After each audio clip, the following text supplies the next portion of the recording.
3장 14절부터 17절까지 말씀입니다. 디모데후서 3장 14절에서 17절까지 말씀을 한 절씩 교독하겠습니다. 제가 14절 먼저 읽습니다. 그러나 너는 배우고 확신한 일에 거하라. 너는 내가 누구에게서 배운 것을 알며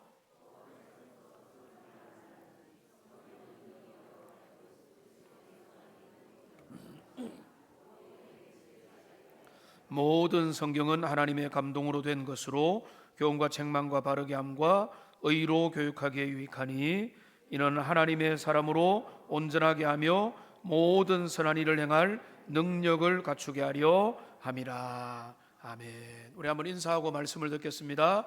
주의 말씀을 사랑합니다. 한번 인사하겠습니다. 다른 분에게 한번 인사하겠습니다. 반드시 은혜 받읍시다. 말씀의 은혜를 받는 분들은 건강한 분들입니다. 여러분들이 하나님의 말씀의 은혜 받기 위해서 애를 써야 되고, 내가 이 말씀을 듣는데 내 마음이 멀어진다, 여러분 영적으로 시들고 병들고 있다는 증거일 수도 있기 때문에 여러분 자신의 항상 하나님의 말씀을 사모하고 내 마음을 거기에 맞추는 은혜가 있으면 좋겠습니다. 우리가 교회 주제와 맞추어서 말씀과 함께라는 주제로 시리즈 설교를 나름대로 구약부터 해서 말씀과 함께 말씀으로 빚어진 인물들을 살펴봤습니다. 다윗도, 요셉도, 그리고 욥도, 그리고 베드로와 바울을 살펴봤고, 오늘은 그 시리즈 마지막으로 디모데를 살펴보기를 원합니다. 저는 이 디모데를 말씀 준비하면서 이런 게 생각났습니다. 우리가 몰랐던 디모데, 우리가 잊어버렸던 디모데. 왜냐하면 디모데는 너무나 멋지고 견고하고 매력적인데 이 사람을 잘못 만났어요. 바울이 너무 거인이니까 에베레스트 산 같은 바울의 그 그늘에 가려서 디모데는 마치 유약한 아주 어린 소년처럼 그렇게 느껴지는 경우들이 종종 나타납니다.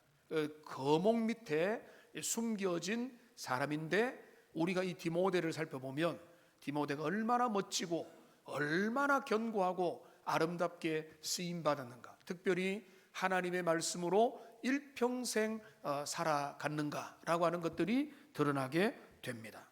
디모데는 외조모 루이스와 어머니로부터 물려받은 말씀의 유산이 그의 뿌리였고, 그는 그것을 뜨거운 확신으로 승화시켰고, 바울과의 만남을 통해 사역자의 길로 본격적으로 나서서 그 약점을 넘어서서 사명자로 달려가는, 이게 바로 디모데의 아름다운 모습입니다.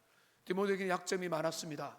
만성적인 위장병과 내성적인 기질과 연소함이라는 현실적인 어떤 외적인 조건과 그를 둘러싼 환경의 어려움들 속에서 그의 삶의 외적인 조건은 버거웠지만 그 가운데서 말씀 안에서 그의 삶을 주님 앞에 올려드리고 그는 승리하는 인생을 살았습니다.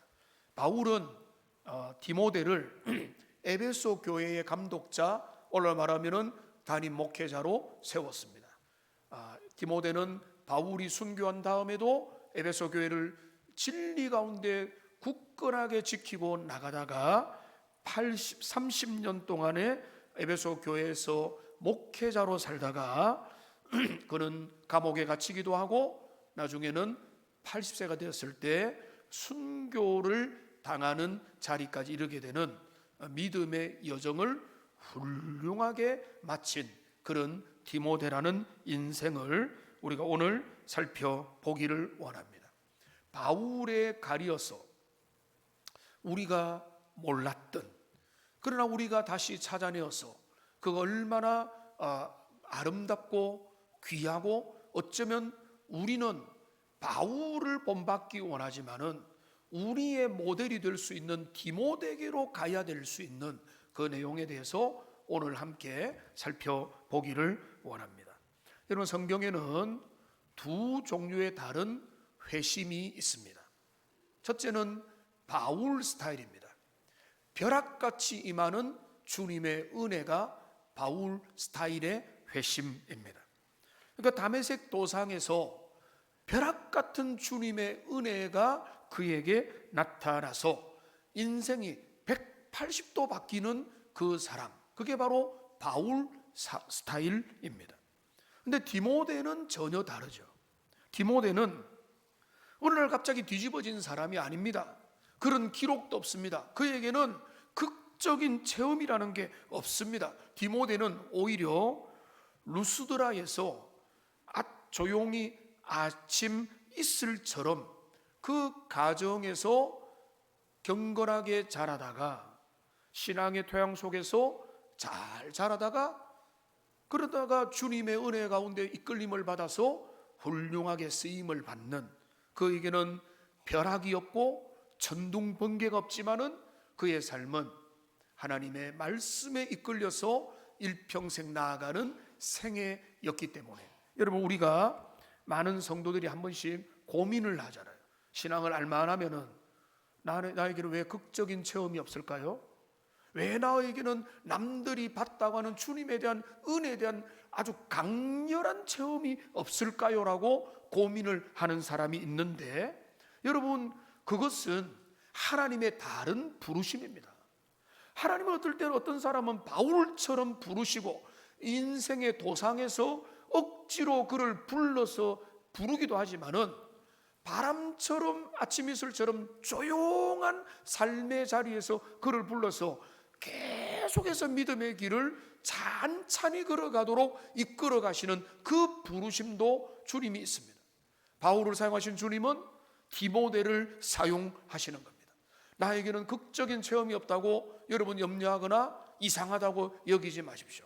어릴 때부터 말씀으로 양육받아서 말씀의 사람으로 계속 나아가는 게 너무나 멋진 것이고, 하나님은 바울을 교회의 개척자로 부르셨지만 교회의 목회자는 디모데였습니다.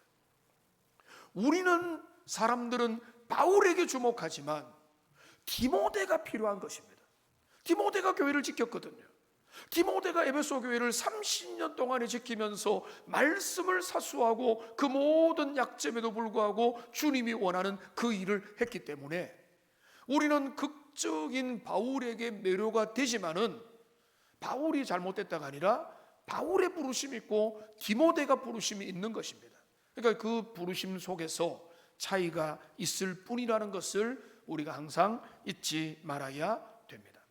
이 디모데에서 생각할 때 하나님이 디모데에 주신 최고의 축복은요, 그는 믿음의 가문에서 자라날 수 있는 엄청난 혜택을 그가 누릴 수 있었습니다. 3대를 이어온 말씀의 삼겹줄이 디모데의 특징이었습니다. 디모데후서 1장 5절, 좀 작은 글씨지만은 여기 보면 3대 신앙의 계보가 나옵니다. 내 속에 있는 거짓없는 믿음을 나는 생각한다. 디모데, 너를 보니까 너에게는 거짓이 없는 믿음이 있는데 그게 뭔가 하면은 너의 외할머니 로이스에게 있었고 너의 어머니 유닉에게 있었는데 여기 남자들은 어디로 가는지 모르겠어요. 외할머니, 어머니, 믿음은 여자들에게만 있는지 모르겠는데 하여튼 간에 이 외가 쪽에 있는 믿음의 계보를 따라서 디모데에게 믿음이 다가온 것입니다. 그러니까 디모데에게는 어떤 토양이 있는가 하면 모태신앙이라고 하는 좋은 발판이 그에게 놓여져 있었던 것입니다. 그런데 여기 보면은 자세히 보면 보이죠? 그 믿음이 어떤 믿음입니까? 다시 띄워주시면은 거짓이 없는 믿음.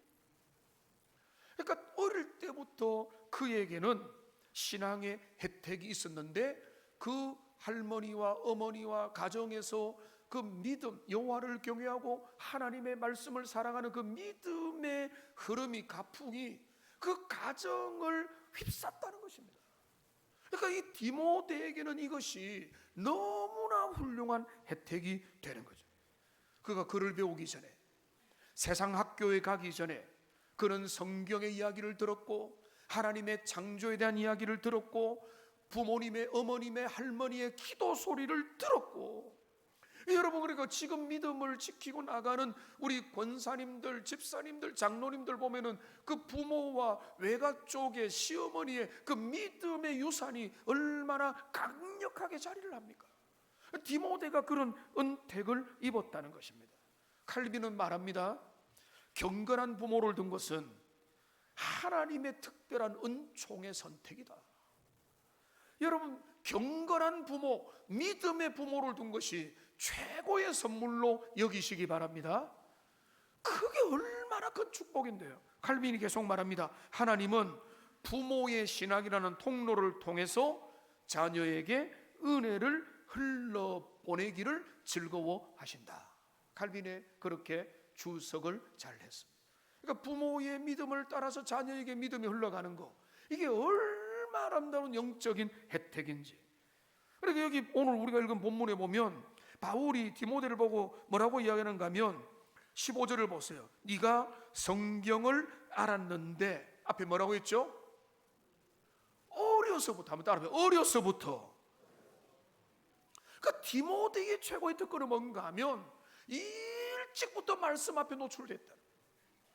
여러분, 이거야말로 돈으로 값으로 주고 살 수 없는 최고의 혜택입니다. 여러분, 불신자가 예수를 믿는 거 얼마나 어렵습니까? 세속의 정신에, 이 땅의 사고방식과 철학에 절었고 이 땅의 자본주의와 세상의 질서에 절어 있는 사람들에게 말씀의 세계관으로 들어오는 게 얼마나 어렵습니까? 그런데 디모데는 달랐죠. 그는 뭡니까? 어렸을 때 볼 때 일찍부터 말씀 앞에 노출됐다는 거예요. 그가 똑똑해서 그런 게 아니라 하나님의 말씀 앞에 노출되는 환경 속에 그가 주어져 있었다는 것입니다. 그러니까 그는 이 어려서부터라고 하는 이 헬라어 브레포스라고 하는 헬라어를 보면은 이건 뭔가 하면 갓난아기 때부터, 그러니까 이거는 심지어 태아를 의미하기도 합니다.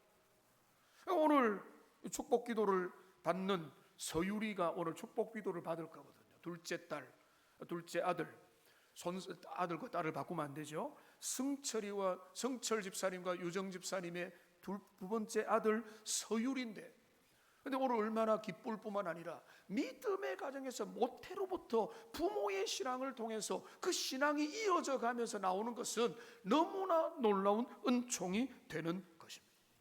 천국의 언어, 하나님의 말씀, 기도 소리를 듣고 자라는 그 자녀는 너무나 놀라운 복을 누리게 되는 것입니다.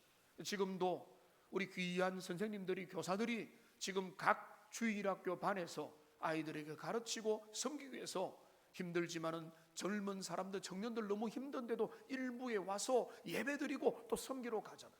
올 때마다 격려해 주세요, 칭찬해 주세요.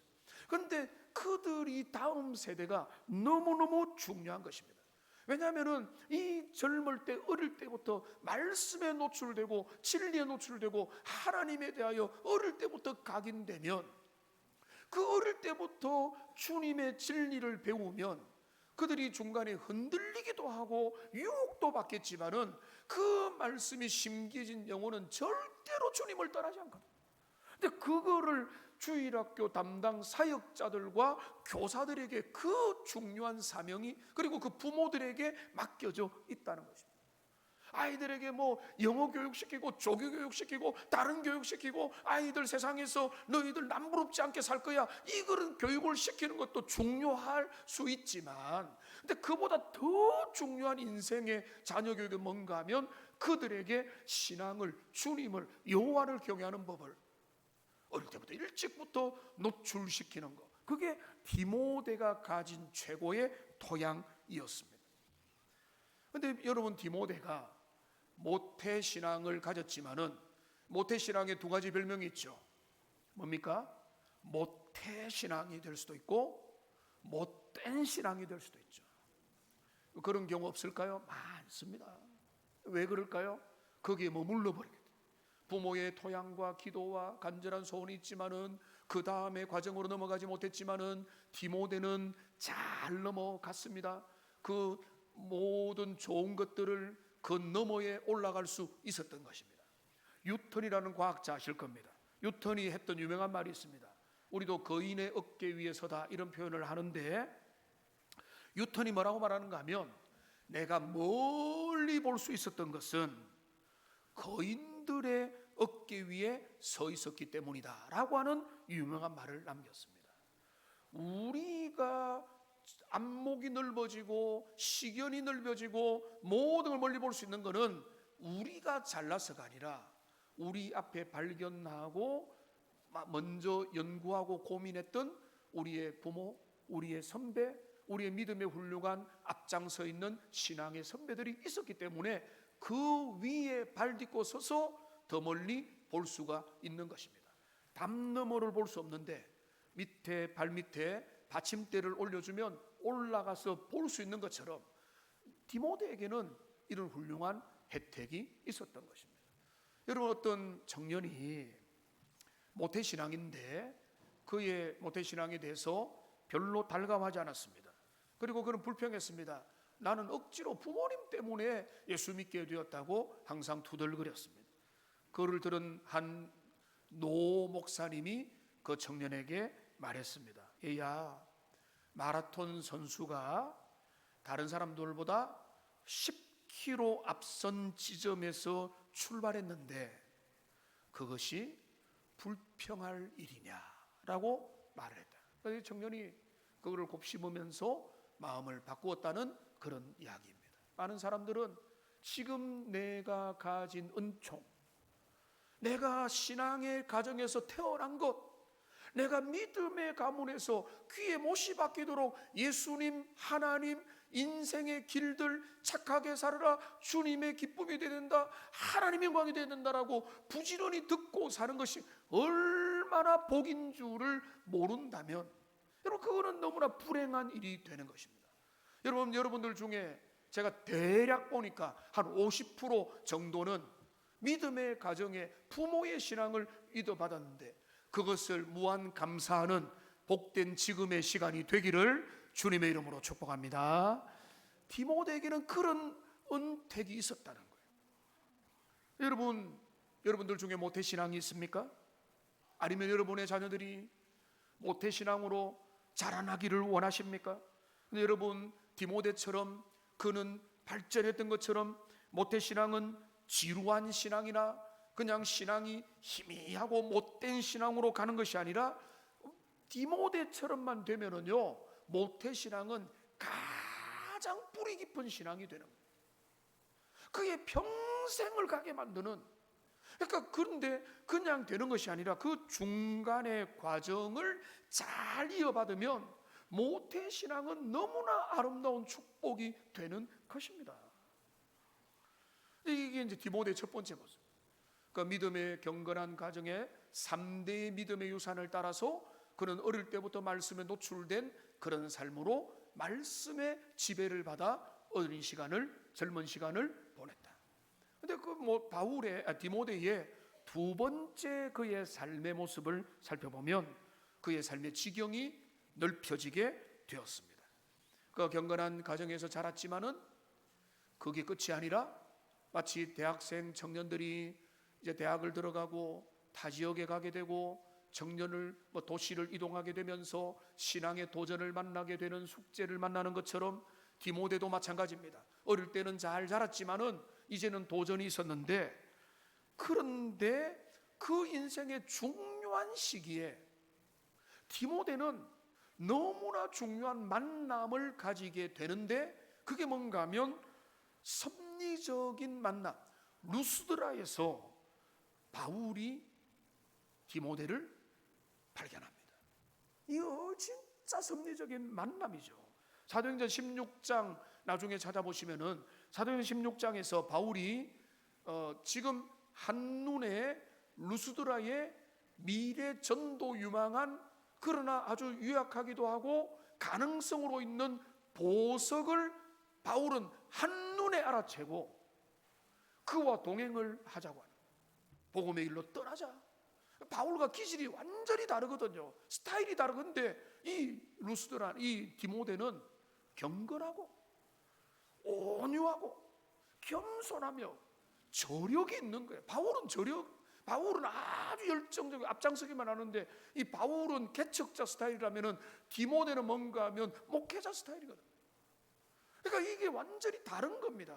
리더십의 유형이 다른데 바울이 이 루스드라에서 조용히 아침 이슬처럼 그 조용히 경건하게 살아온 그 착한 디모데를 보고는 함께 가자면서 그 손을 이끌었는데, 중요한 것은 디모데가 할례를 받고, 이전에 안 받던, 왜냐하면 부모님이 지금 이제 민족이 섞여 있다 보니까 안 받아도 되는 상황이었는데 바울의 조언을 따라 할례를 받고 이제는 바울과 함께 사역자의 길을 가면서 그의 생애도 달라지게 된 것입니다.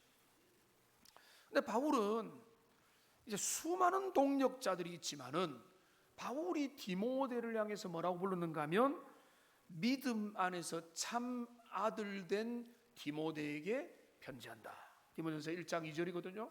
믿음 안에서 참 아들이다. 이 표현은요, 오직 디모데에게만 사용됐어요. 나의 동력자다, 신실한 친구다, 나의 협력자다, 나와 함께 고난에 동참한 자다, 이런 많은 별명들이 있지만은 디모데를 향해서는 나의 참 아들이다라고. 그러니까 그 바울과 디모데는 모든 기쁨과 고난을 함께 공유하면서 그리고 바울의 고난 속에 디모데도 같이 들어간 거죠. 그러니까 바울이 믿음의 여정을 걸어갈 때 디모데는 옆에서 그 모든 길을 걸어가면서 디모데도 그 고난 과정에 함께 들어가게 된 것입니다. 근데 그 만남의 의미를 한번 생각해 보세요. 온실에서 잘 자랐습니다. 외조모 할머니, 외할머니와 어머니의 그 경건한 믿음에서 믿음이 잘 자랐습니다. 근데 그거는 뭔가 하면 교실 안에서, 온실 안에서 학습된 신앙입니다. 그런데 이제 디모데는 그 거친 바다로 나가면서 자기의 진짜 믿음을 삶에서 발휘할 기회와 시간들이 그에게 주어졌는데, 그 디모데가 놀랍게도 그 시간들을 거부하지 않고 그 안으로 뛰어들었다는 사실. 믿음으로 바울과 함께 그 길을 뛰어들었을 때 디모데의 믿음은 커져갔던 거예요. 그의 삶의 말씀의 영역도 커져갔고 그의 수준도 달라지게 된 것입니다. 여러분, 제가 이 유아 축복 기도, 교회 처음 올 때 축복 기도할 때마다 만남의 법을 여러분 축복하지 않습니까? 오늘 주제와는 조금 이제 바로 직접 연결 안 되기 때문에 제가 다 말씀드리지 않겠지만은 인생의 만남이 얼마나 소중합니까? 좋은 부모를 만나는 거, 여러분 그거는 너무나 감사한데 우리의 선택을 넘어서는 거예요. 좋은 부모, 특별히 믿음의 부모, 돈 많은 부모, 명예 있는 부모, 아주 외적으로 좋은 부모, 이런 만나면 좋지만은, 근데 좋은 부모는 적어도 믿음을 자녀들에게 가르치는 부모, 좋은 부모인 줄 믿고. 근데 이 디모데는 거기서 끝나는 게 아니라 그 다음에 뭡니까? 디모데는 바울이라는 영적인 거인과 만난 거예요. 제 삶에도 물론 책으로 만나기도 하고 영상으로 만나기도 했고 학교에서 만나기도 하고 개인적으로 만나기도 했고, 믿음의 거인들이 내 삶에 은혜 주시고 영향 주시고 갈 길들을 보여요. 물론 그리스도 예수만이 우리의 완전한 모범이지만, 그러니까 디모데의 삶에서 바울이라는 영적 거인과 만남을 통해서 그의 삶이 뒤집어진 것처럼 여러분 기도하십시오. 여러분의 자녀들과 여러분의 손주들이 믿음의 멘토들, 하나님의 말씀을 부지런히 전하는 영적인 거인들과 주님의 사람들과 항상 만나서 그들의 인생이 하나님의 주시는 은혜를 따라 이끌림을 받을 수 있도록 해달라고 기도해야 되는 것입니다. 디모데의 삶의 변화는 어렸을 때 좋은 환경에서 출발했지만은 그 중요한 과도기에 바울이라는 말씀의 사람, 주님께 사로잡힌 사람에게 만나서 자신의 삶을 과감하게 내놓았을 때 그의 삶은 달라지게 된 것입니다. 그런데 또 하나 우리가 살펴볼 것이 있습니다. 디모데를 보면 잔소리라고 하기는 그렇고, 바울이 디모데 전서와 전후에 보면 디모데를 염려하는 마음들이 참 많이 있습니다. 디모데를 보면 디모데 인간적인 약점들이 여러 가지 직간접적으로 보여집니다. 요즘 말로 하면 디모데는요, 유리멘탈의 사람입니다. 성경을 통해 몇 가지 확인을 해보는데, 이제 네 가지 정도로 정리를 해보면, 우선은 디모데는요, 첫째로 정서적인 약점을 안고 있는 사람이었습니다. 디모데후서 1장 4절에 보면 너희의 눈물을 생각한다 라고 했는데, 이 눈물은 하나님 앞에 많이 우는 것도 있지만 그가 자주 감정에 복받쳐서 그의 감정을 제대로 주체하지 못했다라고 하는 여리고 섬세한 성품을 간접적으로 표상하고 있습니다. 그 다음에 1장 7절에 보면 그걸 뭐라고 이야기하는가 하면, 하나님이 우리에게 주신 것은 두려워하는 마음이 아니요 라고 말했는데, 이거를 디모데에게 자주 연결시킵니다. 디모데는 겁이 많고 유약해서 두려움에 자주 휩싸였다는 거죠. 하나님이 우리에게 주신 것은 두려워하는 마음이 아니에요. 그러니까 이 디모데는 기질이 온순하고 착하긴 하지만은 정서적인 약점을 안고 있고요. 그 다음에 두 번째 그의 약점이라고 할 수 있는 뭔가 하면 육체도 연약했습니다. 디모데전서 5장 23절, 가까우니까 여러분 직접 찾아도 되고, 여기 보면 뭐라고 했는가 하면, 이제부터는 물만 마시지 말고 너희의 위장과 자주 나는 병을 위하여 포도주를 조금씩 쓰라라고 말해요. 여러분, 누가요? 자녀가 부모에게 하는 말입니까? 아니죠. 어른이 젊은이 보고 너 몸 좀 잘 돌아보라 이 말이에요. 속병이 자주 납니다. 내 위장에 탈이 나고 몸에 약한 부분이 조금씩 있으니까 어른인 바울이 지금 젊은 디모데를 걱정하고 있잖아요. 그러니까 여러분, 신경성, 과민성 이런 것들이 디모데에게 많은 거예요. 그러니까 디모데는 아주 섬세하고 예민하고 기질이 아주 내성적이라서 그 속으로 벽이 오잖아요. 그러니까 디모데에게 이런 병들이 있으니까 바울이 그거를 걱정하고 있습니다. 근데 그뿐만 아니라 디모데의 약점은 뭔가 하면 그의 사회적 약점입니다. 디모데전서 4장 12절에 보면은 누구든지 너의 연소함을 업신여기지 말라. 제가 이거 스스로 디스하는 이런 내용을 말하면 안 되는데, 저는 지금까지 제가 어리다는 것 때문에 불이익을 당해본 적이 없어요.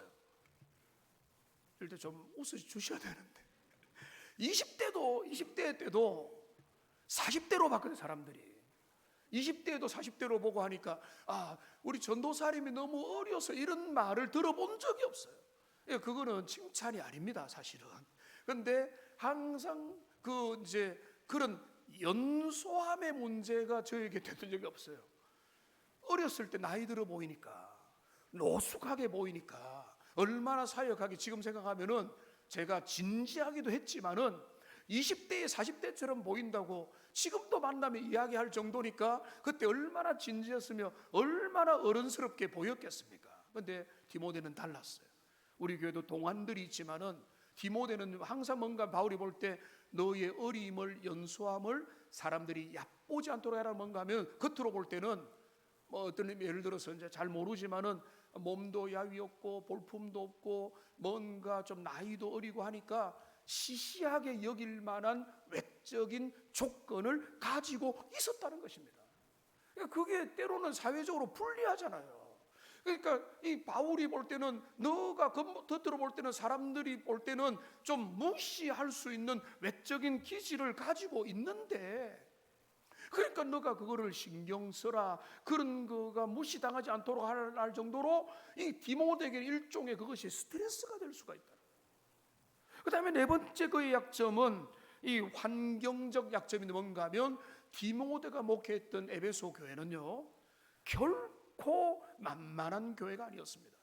에베소가 지금 터키에, 저도 그 에베소 걸 봤는데 지금 눈으로 봐도요 이렇게 화려하고 멋진 도시였는가라고 생각이 들 정도로, 거기에는 도서관이, 그리고 대도서관과 그 대중 목욕탕이 있는데 규모가 엄청난 것들이 지금도 보면은 입이 벌어질 정도로 그때 화려한 도시 문명을 가지고 있었고, 그러니까 거기는 우상 숭배와 세상 철학들이 거기에 장악했던 그 한복판에 거짓 교사들도 있고, 오늘 말하면 이단들, 삼단들이 와 있는 그런 상황. 그런 상황 가운데 이 디모데가 목회를 해야 되는, 환경적으로도 너무나 불리했다. 여러분 지금 생각해 보세요. 그러니까 지금 디모데를 생각해 보면, 디모데는 원래 씩씩했고 디모데는 기질적으로 멘탈이 강한 게 아니라 디모데는 뭔가 하면 깨지기 쉬운 질그러지. 정서적으로도 유약하기도 하고 육체적으로도 뭐 약한 부분들이 계속 있고, 사회적으로도 그는 외적으로 볼 때는 아주 대단한 외적인 경쟁력을 많이 가진 것도 아니고, 그리고 그에 둘러싼 주변의 환경도 불리했다는 것입니다.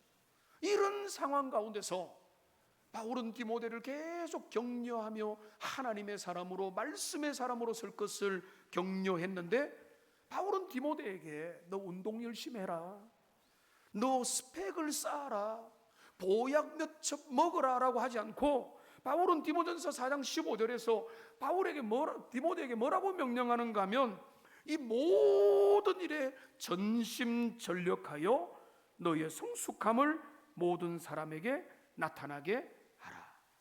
너는 하나님의 말씀 사역, 말씀 가운데 주시는 그 사명을 향해서 너는 너의 길을 계속 걸어가라. 여러분, 여기서 감동이 됩니다. 여기 전심전력한다는 것은, 여기는 마음을 집중하고 시선을 고정하는 것을 의미하는 것입니다. 여러분, 이 디모데에 대하여 존 스토트라고 하는 신학자는 좀 길지만 화면을 참고해서 보면 이렇게 정리합니다. 디모데는 천성적으로 부끄러움이 많고 위축되기 쉬운, 깨지기 쉬운 질그릇이었다. 그러나 바울이 그에게 준 처방은 기질을 바꾸라는 것이 아니라 그 안에 담긴 보화인 말씀을 다시 부릴 듯하게 하라는 것이었다. 그의 위대함은 성격의 개조가 아니라 약함 속에서 역사하시는 성령의 능력에 자신을 내맡긴 순종에 있다라고 칼빈은, 존 스토트는 이야기했습니다. 로전서 목사님은 이 부분을 이렇게 설명했습니다. 너무 귀하기 때문에 좀 인용을 하겠습니다. 디모데의 소심함은 그를 끊임없이 영적 침체의 위협 앞에 서게 했다. 다음 거 보여주세요. 하지만 하나님은 그의 신경질적인 기질을 제거하지 않으시고 오히려 그것을 통해 그가 사도적 말씀에 철저히 매달리게 하셨다. 기질은 우리를 넘어뜨리는 덫이 될 수 있지만 말씀에 붙들릴 때 그것은 하나님만을 의지하게 만드는 가장 안전한 장치가 된다. 그런데 여기 이제 이 글은 너무 작아서 보이지 않겠지만은 이 도표를 보면, 여러분, 우리에게도 타고난 기질이 있습니다. 강점이 있고 약점이 있습니다. 그런데 우리의 삶에서 이 기질들이 한계를 만납니다. 그래서 영적 침체의 위기가 오니까 바울도 디모데에게 신신당부를 하고 부탁을 하는데요. 그런데 중요한 건 뭔가 하면 기질을 바꾸라 라고 하는 게 본질이 아니라, 우리 어떠한 기질이라도 주님의 말씀을 만나면 그 말씀은 우리의 기질을 그대로 사용해서 우리를 사명의 길로 끝까지 데려가셔서 주님이 원하는 길로 이끌어 간다는 것입니다. 여러분, 우리의 기질을 바꾸는 데 승부수가 있는 게 아니라 우리의 모든 타고난 기질, 우리의 모든 성량, MBTI 관계없이 그 모든 기질과 성량과 개성들을 주님의 말씀의 빛 앞에 노출시키는 하나님의 사람들이 되시기를 주님의 이름으로 축원합니다. 여러분, 그게 중요한 거예요. 주님은 우리를 우리 모습 그대로 사용하시는 겁니다. 디모데를 바울대라고 하지 않으세요. 디모데는 디모데의 길이 있고 바울은 바울의 길이 있고 개척자는 개척자의 길이 있고 그 사람은 그의 길이 있고 나에겐 나의 길이 있고 베드로의 길은 베드로의 길이 있고 요한의 길은 요한의 길이 있기 때문에, 베드로가 내 친구 요한은 어떻게 될까요? 예수님 뭐라고 합니까? 그거 상관하지 마. 그의 길이 있고 너의 길이 있는 거야. 그러니까 우리는 상대에 비교해서 나는 내 모양이 왜 이럴까, 내 성품이 왜 이럴까, 나의 인격적인 기질이 왜 이럴까 고민하지 마세요. 여러분, 그것이 잘 말씀 앞에 다듬어지면 모두가 아름답게 될 줄로 믿습니다. 한번 따라 합시다. 우리는 모두 다 하나님 앞에 사용될 수 있습니다. 그래서 하나님께서 쓰시지 못하는 사람은 없어요. 디모데의 약점들, 제가 누누이 말씀드린 것처럼 이런 여러 가지 약점과 부족함이 있지만 하나님의 말씀 앞에 그는 겸손하게 순종하고 나갔을 때 주님은 그 약점에도 불구하고 그를 쓰시는 거예요. 약점을 강점으로 만들고, 여러분 저도 그렇고 우리도 그렇고 우리 약점 많잖아요. 주님이 우리를 쓰시는 거는 약점이 없으니까 쓰는 게 아니라 약점에도 불구하고, 그래 내가 봐줄게, 내가 기특하게 여겨줄게, 내가 너를 그냥 사용하기로 하면은 우리가 쓰임 받게 될 줄로 믿습니다. 여러분 남들 따라하려고 하지 말고 디모데는 디모데가 된 겁니다. 근데 그 중심에 하나님의 말씀이 있었던 것입니다. 이제 세 번째로 디모데는요 어떻게 되는가 하면 이제 말씀의 파수꾼으로 에베소 교회를 평생 동안 목회하게 됩니다. 그는 말씀의 파수꾼이 되는데 바울이 디모데를 당부하는 것은요 다른 것이 아닙니다. 디모데서 2장 15절에 보면은 너는 진리의 말씀을 옳게 분별하는 일꾼이 되어라. 그러니까 디모데에게 요구되는 것은 그 복잡다단한 현실 가운데서 분별을 잘하는 목회자로 너는 살아가라. 우리 시대도 그렇거든요. 자녀들에게도 강조하고 우리 시대 젊은이들과 모든 세대에게 중요한 것은 분별을, 영분별도 중요하지만 세상의 철학과 하나님의 기준과 이 땅의 모든 사고방식과 모든 것들을 분별하면서 분별을 잘해야, 진리를 분별해야 진리와 가짜 사이에서 올바른 길을 걸어갈 수 있다는 것입니다. 에베소에는 제가 말씀드린 대로 아르테미스 여신을 숭배하는 우상의 본거지였고, 교회 안팎의 온갖 거짓 교사들과 철학들이 성도들을 현혹하고 유혹하고 있었기 때문에 디모데의 사명은 말씀을 올바로 분별해서, 어쩌면 이거는 제일 1차적으로는 저에게 적용될 수도 있겠습니다. 여러분이 뭐 많이 좋아하든지 별로 뭐 너무 힘들어하는지 관계없이 저에게 할 사명은 뭔가 하면 진리의 말씀을 옳게 분별해서 여러분들에게 가능하면 쉽게, 가능하면 분명하게 선명하게 알려줄 때, 여러분 그런데 그 책임은 여러분에게 있는, 그 분별의 기준을 받아들여서 내가 그 길로 가야 되는구나, 내가 이것을 돌이켜야 되는구나, 그렇게 가는 게 목회자와 주의 교회의 사명인데 디모데는 그것을 잘 했다는 것입니다. 그러면서 바울은 디모데에게 뭐라고 하는가 하면은 때를 얻든지 못 얻든지 주의 복음을 전하라고 했고, 디모데는 그 사명을 잘 감당했고, 그는 말씀의 파수꾼으로 에베소 교회를 사수하고 그는 하나님 앞에 꾸준히 그 길을 갔다가, 여러분 저는 그래서 디모데 과연 끝까지 갈 수 있을까? 그 기질로 그는 얼마나 쓰임 받았을까? 여러분 보시면은요, 이 화면에 보시면 그의 꺾이지 않는 인내의 모습을 우리가 보게 됩니다. 루스드라에서 바울을 만나서 그는 그때 변신을 경험합니다. 과감하게 바울과 함께 선교로 떠나잖아요. 그러면서 그는 많은 역경도 경험하고 고난도 경험하고 가난도 경험하고 물론 영광과 성취도 경험하면서 그의 삶이 하나님 앞에 다듬어졌고, 에베소에서 그는 30년 동안 목회자의 자리에서 영적으로 고민과 도전과 시험과 압박 속에서 그는 그 교회를 사수하면서 하나님 앞에 말씀의 파수꾼으로 지키다가, 그는 지금 정통한 전통에 의하면 AD 97년에 그는 80세가 된 그때에 담대히 우상 숭배를 잘못을 꾸짖고 그 사람들의 돌을 맞아서 너무 중병이 걸려서 며칠 안에 순교 당하는 것으로 기록이 나와 있는 것입니다. 여러분 지금 이제 디모데의 인생 사계절 이렇게 표현할 수 있을까요? 이 단순한 다음에 도표를 보시면은 그 다음 도표를 보여주세요. 여기 보면 우리가 오늘 짧은 시간이지만 이렇게 해야 이해가 잘 될 것 같아서 디모데 인생은 이구로 나타나겠습니다. 그의 어린 시절, 그의 젊은 시절, 그의 사역자 시절, 그의 노년기. 근데 놀랍게도 디모데 어리실 때 모태신앙으로 경건하게 훈련받아서 젊은 시절에 하나님 앞에서 역동과 변화 속에서 말씀으로 지경이 넓혀지고, 그는 30년간 에베소에서 목회자 생활을 하고 그는 복된 노년으로 생애를 마무리하게 되는 것입니다. 디모데는 천재가 아니었습니다. 디모데는 화려한 간증거리도 별로 없었습니다. 그는 우리처럼 아팠고, 그는 여러분처럼 두려움에 자주 빠져들었고, 그는 우리가 씨름하는 것처럼 각자의 한계에 자주 휩쓸릴 수 있는 상황이었지만, 하나님의 말씀이 그를 일평생 지배하고 말씀을 떠나지 않았을 때 디모데는요, 주님 앞에 훌륭하게 끝까지 걸어갈 수 있었던 것입니다. 우리가 몰랐던 디모데라고 했죠. 우리가 무시했던 디모데입니다. 디모데 있지, 바울의 제자, 온유하고 겸손하고. 근데 그 정도가 아니에요.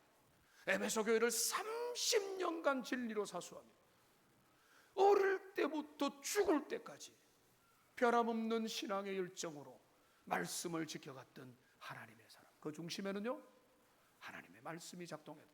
말씀이 작동하는 인생은 끝까지 가게 될 줄로 믿습니다. 우리도 마찬가지입니다. 여러분 중에 바울 스타일도 있겠죠. 하나님 그런 사람도 쓰시죠. 우리 중에는요, 디모데 스타일도 많아요. 약점 많고, 문제 많고, 한계도 많고, 환경과 가문과 기질과 상황과 조건과 외적인 모습도 상황에 한계가 있지만 말씀에 붙들리면 누구든지 사용됩니다. 이 말씀을 맺겠습니다. 여러분, 우리가 우리 인생의 디모데 후서를 함께 만들어 갑시다. 여러분, 우리의 삶에도 나는 바울이 아닌데요, 나는 다윗이 아닌데요, 나는 욥이 아닌데요, 우리는 디모데 될 수 있습니다. 우리 삶의 모든 강점과 약점을 말씀 속에 두면, 우리의 삶의 분기점마다 주님 앞에 더 가까이 가면 하나님은 그 인생 책임지시고 주님 앞에 쓰임받는 놀라운 인생으로 만들어 주실 겁니다. 그 은혜가 여러분 모두에게 임하기를 주님의 이름으로 축복합니다. 기도하겠습니다. 살아계신 하나님 아버지, 오늘 디모데의 삶 전체를 주님의 말씀을 통해서 조명해 보았습니다.